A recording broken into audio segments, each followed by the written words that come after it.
ഈ കുഞ്ഞിൻ്റെ വായിൽ കൂടെ ബ്ലഡ് വരുന്നുണ്ടായിരുന്നു. കുഞ്ഞിൻ്റെ രഹസ്യ ഭാഗത്ത് മൊത്തം ബ്ലഡ് ഉണ്ടായിരുന്നു. അന്നേരം അവൻ പറഞ്ഞ് പറയാനുള്ളൂ. കാരണം അവൾ നല്ല മോളായിരുന്നു സാർ, നല്ല മിടുക്കി കൊച്ചായിരുന്നു.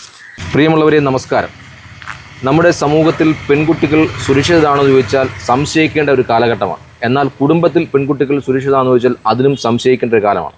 അത്തരത്തിലുള്ളൊരു സംഭവമാണ് കടമ്പനാട് ഉണ്ടായിരിക്കുന്നത്. ഓട്ടിസം ബാധിച്ച മാനസികമായും ശാരീരികമായും വെല്ലുവിളി നേടുന്ന ഒരു പെൺകുട്ടിക്കുണ്ടായ അനുഭവം, അതിൻ്റെ അടിസ്ഥാനത്തിൽ ആ പെൺകുട്ടി മരണത്തിലേക്ക് പോകുന്നൊരു കാര്യം, ആ വിഷയത്തിൽ ആ പെൺകുട്ടിയുടെ വീട്ടുകാർക്ക് വലിയ സംശയങ്ങളാണ് ഉണ്ടായിരിക്കുന്നത്. അപ്പോൾ ഈ വിഷയവുമായി ബന്ധപ്പെട്ട് പെൺകുട്ടിയുടെ അപ്പച്ചി വാർത്ത 24 പ്രതികരിക്കുകയാണ്.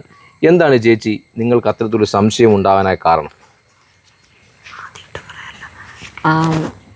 കഴിഞ്ഞ മാസം 19/4/2025 പിന്നെ 1 മണിയായപ്പോഴത്തേനെ നമ്മളെ ഫോണിലൂടെ വിളിഞ്ഞ് കുഞ്ഞിന് സീരിയസ് ആണെന്നും പറഞ്ഞുകൊണ്ട് വിളിക്കുകയും അമ്മയും എൻ്റെ സഹോദരനും കൂടെ കൂടി പിന്നെ ശാസ്താംകോട്ട പത്മാവതി ഹോസ്പിറ്റലിൽ എത്തുകയാണ് ഉണ്ടായത്. അവിടെ ചെന്നപ്പോഴത്തേനെ കുഞ്ഞ് മരിച്ചിരുന്നു. അമ്മ അപ്പോഴത്തേനെ തളർന്നു പോയി, ബോധം കിട്ടു വീണു. അത് കഴിഞ്ഞതിന് ശേഷം പിന്നെ ഹോസ്പിറ്റലിലെ ആൾക്കാരെടുത്ത് സംസാരിച്ചപ്പം അവർ പറയുന്നത് ആഫ്റ്റർ ഡെത്ത് ആയിരുന്നു, 1.5 hour ആഫ്റ്റർ ഡെത്ത് ആയിരുന്നു കുട്ടീന്ന് അവിടെ നിന്ന് അറിയാൻ കഴിഞ്ഞു. അങ്ങനെ അവൻ എൻ്റെ സഹോദരൻ പോലീസുകാരെടുത്ത് പറഞ്ഞ് എനിക്ക് എൻ്റെ മോളെ കയറി കാണണം പറഞ്ഞ്. ആരാന്ന് ചോദിച്ചാൽ പറഞ്ഞ് അച്ഛനാന്ന് പറഞ്ഞു. അങ്ങനെ കാണണമെന്ന് പറഞ്ഞ് അങ്ങനെ കയറി കണ്ടു. പോലീസ് അകത്ത് കയറി കണ്ടു കഴിഞ്ഞതിന് ശേഷം ഈ കുഞ്ഞിൻ്റെ വായിൽ കൂടെ ബ്ലഡ് വരുന്നുണ്ടായിരുന്നു. കുഞ്ഞിൻ്റെ രഹസ്യ ഭാഗത്ത് മൊത്തം ബ്ലഡ് ഉണ്ടായിരുന്നു. അന്നേരം അവൻ പറഞ്ഞ് എൻ്റെ കുഞ്ഞിന് എന്തോ അപാകതമായിട്ടുള്ള സംഭവം ഉണ്ടായിട്ടുണ്ടെന്ന് പറഞ്ഞു. എൻ്റെ കുഞ്ഞ് അസുഖം വന്ന് മരിച്ചതല്ലെന്ന് പറഞ്ഞു. ശരി, അതിനുശേഷം ഈ പിന്നെ ഇൻക്വസ്റ്റ് പോലീസുകാർ വന്നു, അച്ഛൻ പോയി കണ്ട ശേഷം പോലീസുകാർ വന്നായിരുന്നു സ്റ്റേഷനിൽ? പോലീസുകാർ അവിടെ ഉണ്ടായിരുന്നു. കാരണം എന്ന് വെച്ചാൽ അവർ പറഞ്ഞ അറിവാണേ, വേറെ ഒരു കേസുമായിട്ട് അവർ ശാസ്താംകോട്ടയിൽ ഉണ്ടായിരുന്നു. അന്നേരം ഇത് അറിഞ്ഞുകൊണ്ട് സഡൻലി അവർ ഹോസ്പിറ്റലിലോട്ട് വരികയാണ് ഉണ്ടായത്. അപ്പോൾ ഈ കൊച്ചിൻ്റെ ബോഡി പരിശോധിക്കുന്ന സമയത്ത്, പോസ്റ്റ്മോർട്ടം മുമ്പ് മരിച്ചു കിടക്കുന്ന ബോഡി പരിശോധിക്കുന്ന സമയത്ത് അച്ഛൻ്റെ വീട്ടിൽ നിന്നും അച്ഛനോ ആയാലും ഈ പോലീസ് ഇൻക്വസ്റ്റ് നടത്തുമ്പോൾ സ്ഥലത്തുണ്ടായിരുന്നു?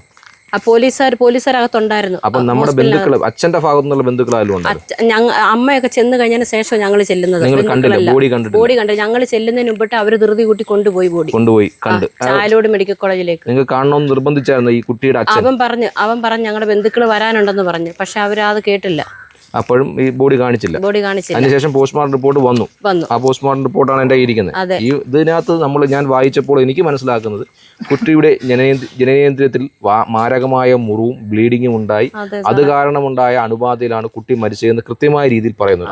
അതോടൊപ്പം തന്നെ ആ കുട്ടിക്ക് ശാരീരികമായ പീഡനങ്ങൾ ആരുടെയൊക്കെ ഭാഗത്തുനിന്ന് ഉണ്ടായി എന്ന് പോലും റിപ്പോർട്ട് പറയുന്നുണ്ട്. എന്തായാലും ഈ വിഷയത്തിൽ അപ്പോൾ നിങ്ങൾ അതിന്റെ അടിസ്ഥാനത്തിൽ നിങ്ങൾ പരാതിപ്പെട്ടപ്പം ഏത് സ്റ്റേഷനാണ് പരാതിപ്പെട്ടത്? ശാസ്താംകോട്ട സ്റ്റേഷനിൽ പരാതിപ്പെട്ടപ്പോൾ അവരുടെ ഭാഗത്തു നിന്ന് എന്താണ്? അവരുടെ ഭാഗത്ത് നിന്ന് അവർ നമ്മുടെ അടുത്ത് മൊഴിയെടുക്കുമല്ലോ, മൊഴിയെടുത്തത് അവരെ ഫ്രണ്ട്ലി ആയിട്ട് നിന്ന് തന്നെയാണ് മൊഴിയെടുത്ത കാര്യങ്ങളെല്ലാം ചോദിച്ച് മനസ്സിലാക്കി, എന്താ കാര്യം എന്നൊക്കെ എല്ലാ കാര്യങ്ങളും ചോദിച്ച് മനസ്സിലാക്കി കഴിഞ്ഞതിന് ശേഷമാണ് കേസ് CI എടുത്തേക്കുന്നതെന്ന് പറഞ്ഞു. ഈ മൊഴി നിങ്ങൾ കൊടുത്ത ആരാണ് മൊഴിയെടുക്കാൻ പോയി? ഞാനും ആങ്ങളെ പോലീസുകാർ വിളിച്ചു. ഈ മൊഴി കൊടുത്തതിന് ശേഷം നിങ്ങളെ വായിച്ച് കേൾപ്പിച്ചൊന്ന് ഒപ്പിടിച്ചേ? വായിച്ച് കേൾപ്പിച്ചു കഴിഞ്ഞതിന് ശേഷം ഒപ്പിടിച്ചു. നിങ്ങൾ ഈ കാര്യങ്ങളെല്ലാം കൃത്യമായി പറഞ്ഞു. അതെ. നിങ്ങൾക്ക് എന്തുകൊണ്ടാണ് ഈ സംശയം ഉണ്ടാവാൻ കാരണം?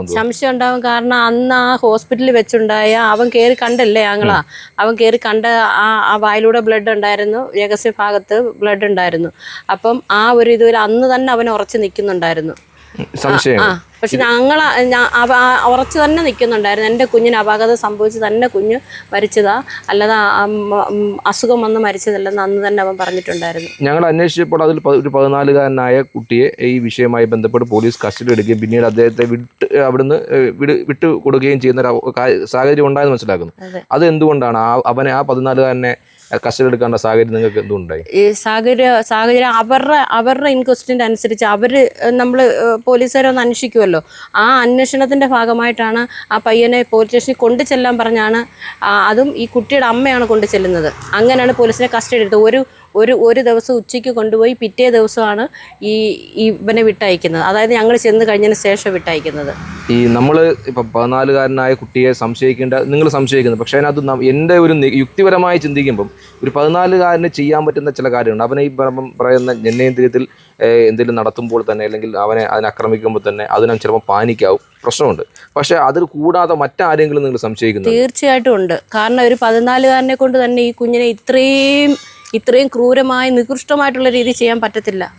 ഇപ്പൊ പോലീസിന്റെ ഭാഗത്ത് നിങ്ങൾക്ക് വേണ്ട രീതിയിലുള്ള അന്വേഷണം നടക്കുന്നില്ല എന്നുള്ള പരാതിയുണ്ട്? തീർച്ചയായിട്ടും. കാരണം അവർ പറഞ്ഞ മീഡിയയിലൊന്നും കൊടുക്കരുത്, ഇത് സിയെ അന്വേഷിക്കുന്നുണ്ട്, മീഡിയയിലൊന്നും കൊടുക്കരുതെന്ന് ആദ്യം മുതലേ അവർ പറയുന്നുണ്ട്. ഏത് പോലീസ് സ്റ്റേഷനിലാണ് പറഞ്ഞത്? Sasthamkotta police station. ശാസ്താംകോട്ടെ പോലീസ് സ്റ്റേഷനിലെ പോലീസ് ഉദ്യോഗസ്ഥനാണെന്ന് പറഞ്ഞോ അതോ CA SI ഉള്ള റാങ്കിലാരല്ലോ വന്നു? അല്ല, അവനോട് എൻ്റെ ആങ്ങളോട് പറഞ്ഞത്, എന്നോടല്ല പറഞ്ഞത്, അവനോട് പറഞ്ഞത് സിയെ പറഞ്ഞെന്നാ പറഞ്ഞത്. ഞാൻ കേസ് എടുക്കുന്നുണ്ട് അങ്ങനെ പറഞ്ഞത്. അപ്പൊ അതിനുശേഷം ഇന്ന് കുട്ടി മരിച്ചിട്ട് ഏത് മാസം? 19/4/2025. ഇന്ന് 2 മാസം തികയാൻ പോവുകയാണ്. അപ്പം അതുമായി ബന്ധപ്പെട്ട് ഫർദറായ അന്വേഷണത്തിന്റെ പുരോഗതി ഈ കുട്ടിയുടെ അച്ഛനോട് എന്താണ് പറഞ്ഞിട്ടുണ്ടോ? ഇല്ല, ഇപ്പോൾ പെറ്റീഷൻ കൊടുത്തപ്പോൾ പറഞ്ഞു ഞങ്ങൾ വിളിക്കാമെന്ന് പറഞ്ഞു. അത്രേ പറഞ്ഞു, ഞങ്ങൾ വിളിക്കാൻ, ഞങ്ങൾ അന്വേഷിക്കുന്നുണ്ട്, വിളിക്കാമെന്ന് പറഞ്ഞു. പക്ഷെ അവർ ഇതേവരേക്കും വിളിച്ചിട്ടുമില്ല, ഒന്നുമില്ല. ഈ കുട്ടിയുടെ അമ്മയുടെ നിലപാട് എന്താണ്? അമ്മയുടെ നിലപാടെന്ന് വെച്ച് കഴിഞ്ഞാൽ അമ്മ ആരെയൊക്കെയോ പ്രൊട്ടക്ട് ചെയ്തെന്നുള്ളത് പോലെ തോന്നി. സംശയം തോന്നുന്നുണ്ട്. കുട്ടിയുടെ അച്ഛൻ ഇപ്പൊ ഇവിടെ സ്ഥലത്തില്ലയോ? ഉണ്ട്, ജോലിക്ക് പോയതാ. അപ്പം ഇത് ഈ കേസുമായി ബന്ധപ്പെട്ട് നിങ്ങൾ അടുത്ത എന്ത് നടപടിയാണ് ഈ കുഞ്ഞിനെ നികൃഷ്ടമായിട്ട് ഈ കുഞ്ഞിനെ പീഡനത്തിന് ഇരയാക്കിയവരെ ആരായാലും ശരി തന്നെ അവരെ നിയമത്തിന് മുമ്പിൽ കൊണ്ടുവന്ന് തക്കതായ ശിക്ഷ, നാളെ വേറെ ഒരു കുഞ്ഞിനെ വേറെ ആൾക്കാർക്ക് ആർക്കും തന്നെ ഇങ്ങനെയുള്ള നികൃഷ്ടമായിട്ടുള്ള ഇത് നടക്കരുത് സാറേ. അത് പറയാനുള്ളൂ. കാരണം അവൾ നല്ല മോളായിരുന്നു സാർ, നല്ല മിടുക്കി കൊച്ചായിരുന്നു. അപ്പം വീട്ടുകാരുടെ പ്രതികരണം കേട്ട് കുട്ടിയുടെ അപ്പച്ചിയാണ്, അവർക്ക് ഈ വിഷയവുമായി ബന്ധപ്പെട്ട് വലിയ ദുരൂഹതയുണ്ട്. അവരുടെ ദുരൂഹത തീർക്കേണ്ട ഉത്തരവാദിത്വം നമ്മുടെ നിയമ സംവിധാനത്തിനുണ്ട്. പോലീസ് സ്റ്റേഷൻ്റെ ഭാഗത്തുനിന്ന് അല്ലെങ്കിൽ പോലീസ് ഉദ്യോഗസ്ഥരുടെ ഭാഗത്തുനിന്ന് ആ കുട്ടിയുടെ അച്ഛനുമായി ബന്ധപ്പെട്ട് ഇത്തരം കാര്യങ്ങൾ മോശം അനുഭവം ഉണ്ടായെന്ന് അവർ പറയും. നമുക്കറിയില്ല, ഉണ്ടായെന്ന് അവർ പറയുകയാണ്. എന്തായാലും അത്തരം സംഭവങ്ങൾ ഉണ്ടാവാൻ പാടില്ല. നമ്മുടെ കൊച്ചു കുട്ടികൾ, അത് ഈ കുട്ടിയെ സംബന്ധിച്ചോളം ഓട്ടിസം ബാധയാണ്, ശാരീരിക മാനസിക വെല്ലുവിളികൾ നേരിടുന്ന ഒരു കുട്ടിയാണ്. ആ കുട്ടിക്ക് അവർ അമ്മയുടെ വീട്ടിലുണ്ടായ അനുഭവം, സ്വന്തം കുട്ടി അമ്മയെപ്പറ്റി അമ്മ ആരെയൊക്കെ പ്രൊട്ടക്റ്റ് ചെയ്യുന്നവരെ സംശയിക്കേണ്ടിയിരിക്കുന്നു എന്ന കാര്യം ഈ അപ്പച്ചി പറയുകയാണ്. അപ്പോൾ അതൊക്കെ വളരെ ഗൗരവമായി എടുക്കേണ്ട കാര്യം തന്നെയാണ് പോലീസ്. എന്തായാലും നമ്മുടെ കുട്ടികൾ വീട്ടിൽ പോലും സുരക്ഷിതല്ല എന്നുള്ള ഒരു വലിയ ഒരു കാര്യം, അത് നമ്മൾ എല്ലാവരും ഇരുത്തി ചിന്തിക്കേണ്ട ഒരു അവസ്ഥ തന്നെയാണ്. നമ്മുടെ സമൂഹം അത് കൃത്യമായ രീതിയിൽ അതിനകത്ത് ഇടപെടണം. പ്രത്യേകിച്ച് നിയമ സംവിധാനത്തിൽ കൂടി മാത്രമേ ഇത്തരം കാര്യങ്ങൾ വെളിയിൽ കൊണ്ടുവരാൻ സാധിക്കുകയുള്ളൂ. അതുകൊണ്ട് കേരള പോലീസിൻ്റെ ഭാഗത്തുനിന്ന് ശക്തമായ അന്വേഷണം ഈ ഭാഗത്തുനിന്ന് ഉണ്ടായി ആ കുടുംബത്തിന് ശക്തമായ നീതി ലഭിക്കുന്നതിനാവശ്യമായ നടപടി സ്വീകരിക്കുന്നതാണ് വാർത്ത 24 പ്രതീക്ഷിക്കുന്നത്. എന്തായാലും ഇതിൻ്റെ പിന്നിലുള്ള ആളുകൾ അവർ പല 14കാരനെ മാത്രമല്ല മറ്റ് ചില ആളുകൾ കൂടി സംശയിക്കുന്നു. കാരണം ആ കുട്ടി 3 വീടുകളിൽ പോയി ഇരിക്കുന്ന കുട്ടിയാണെന്ന് പറയുന്നു. അപ്പോൾ എന്തായാലും ഈ വിഷയത്തിൽ ആ കുട്ടിയുടെ അച്ഛൻ്റെ വീട്ടുകാർ നൽകിയ പരാതിയിൽ അവർക്ക് നീതിപൂർവമായ ഒരു സമീപനം പോലീസിൻ്റെ ഭാഗത്തുനിന്നുണ്ടായി. ഈ കുട്ടിക്കും ആ കുടുംബത്തിനും നീതി ലഭിക്കുമെന്നുള്ള കാര്യം ചെയ്യുമെന്ന പ്രതീക്ഷയിൽ പട്ടാഴിയിൽ നിന്നും ക്യാമറമാൻ സാദിഖിനൊപ്പം അജിത് പട്ടാഴി, വാർത്ത 24.